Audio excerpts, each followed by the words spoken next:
Welcome back to another requested eFootball PES 2021 video. In today's video, I'll be giving you guys 5 tips of how to defend like a pro.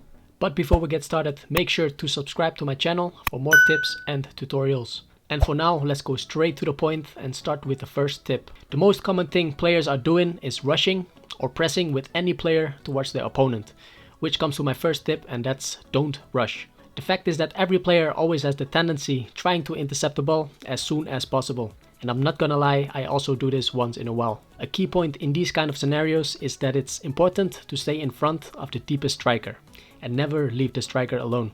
If you're moving away from the striker, then it's basically game over and you leave your opponent one-on-one with the goalkeeper. To prevent this to happen, it's better to select the last defender who is positioned near the striker and then try to stay in front of him and never pull out with your central defenders. What will happen is that your opponent won't have a clear path to the goal and you force your opponent to play the ball to the side or even to the back. If we're looking at the next scenario, you can see that I try to stay in front of the opponent's deepest striker.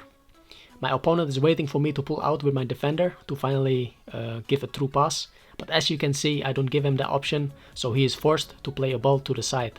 And when that ball has been given, that is the moment for you to press and intercept.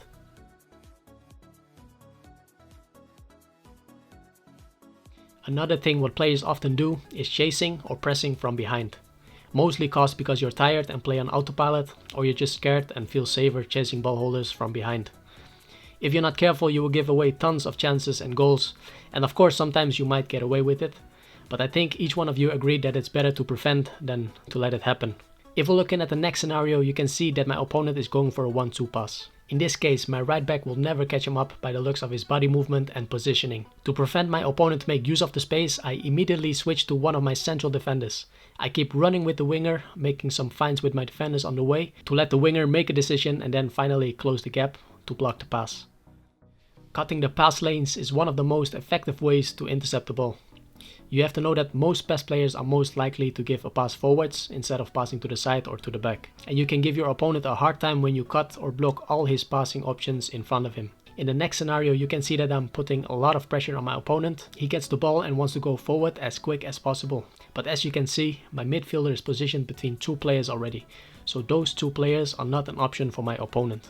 The only options forward are these 2 players. So a simple through pass can make sure that my opponent can counter his way to my goal. The only way to stop this is selecting the nearest player, in this case Ibra, and instead of going to the ball and giving pressure, I just have to cut or block the pass lanes to those 2 players. And that's what I did, which finally led to a goal. An addition to cut pass lanes is to make use of teammate pressure. You can use teammate pressure by holding the square button. You can still give pressure even though you're not pressing yourself. So in this scenario, we want to keep pressure on the ball holder. On the other hand, we don't want the ball to reach his teammate. So we switch the player by making use of cursor change and then immediately try to cut the pass lane. And at the same time we are pressing with my teammate by holding square to finally force my opponent to give the pass. And that's how you intercept the ball, by making use of teammate pressure. There are some situations where you don't have the time to cut a pass lane, or your player isn't just fast enough to catch up your opponent's player. A solution for this is to make use of a shoulder push. When your opponent is too busy to go for a dribble, and if you expect that he's about to run you out, you can easily catch him up by giving your opponent a shoulder push to put him out of balance. Important thing to do in these duels is to focus and aim for the ball holder instead of the ball. By simply holding the sprint button and directing your left thumbstick towards your opponent, you can prevent a lot of danger. Okay, that was it for today, boys. I hope this video will help you becoming better in defending. If this video was helpful, make sure to hit that like button for more tips and tutorial videos. For now, thank you for watching and see you next time. Peace.